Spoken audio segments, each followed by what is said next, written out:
आज महाराष्ट्र महानगर पालिका की महापरीक्षा के नतीजों का दिन है। आज सुबह 10 बजे महाराष्ट्र की 29 महानगर पालिकाओं में वोटों की गिनती होगी।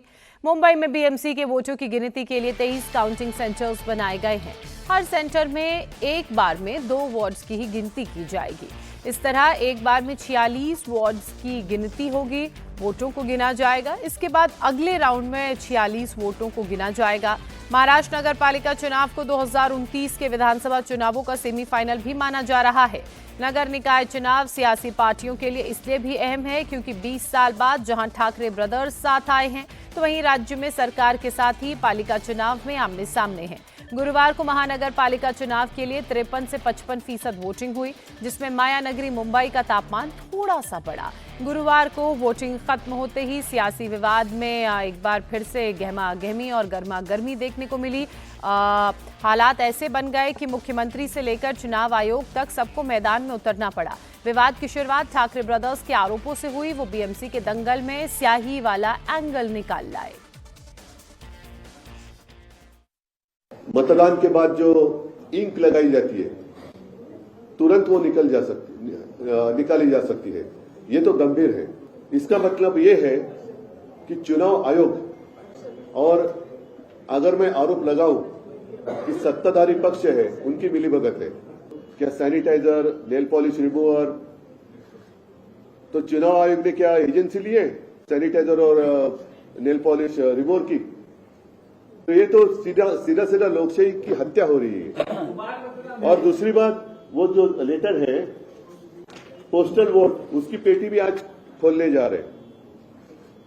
तो ये सारी बातें देखें तो मुझे ऐसा लगता है कि चुनाव कमिश्नर जो है, आयुक्त जो है, उनके ऊपर कार्रवाई होनी चाहिए। अदरवाइज हमें हमारे पार्टी का एक प्रतिनिधि उनके कार्यालय ऑफिस में बिठाना पड़ेगा कि रोज क्या कर रहे हैं आप, हमें दे दो, जवाब दो। चुनाव आयुक्त भी नौकर है, वो क्या राजा नहीं है।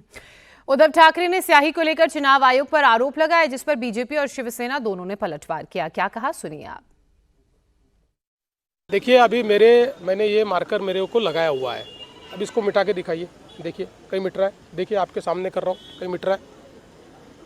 ऐसा है कि हो सकता है कि किसी का इसके ऊपर ऑब्जेक्शन हो। इलेक्शन कमीशन ने देखना चाहिए, और कुछ इस्तेमाल करना है तो करना चाहिए। मैं तो बोलता हूँ ऑयल पेंट करना है तो ऑयल पेंट करिए।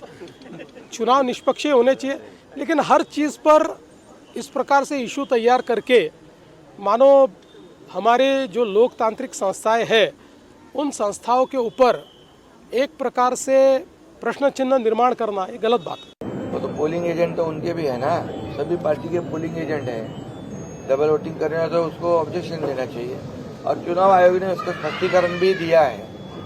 और मैंने भी चुनाव आयोग के अधिकारियों से पूछा है, तो उन्होंने कहा कि 2012 से इंक का यूज करते हैं। पहले सिर्फ वो इससे लगा इंक बॉटल से, आज वो डायरेक्ट लगा रहे, लेकिन इसमें मार्कर से।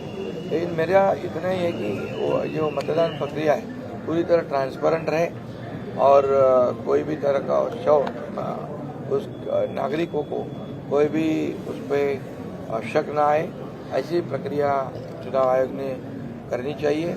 और कोई भी इसमें से वंचित ना रहे वोटिंग से। सभी लोगों का वोटिंग का अधिकार जो है वो उनको मिलना चाहिए।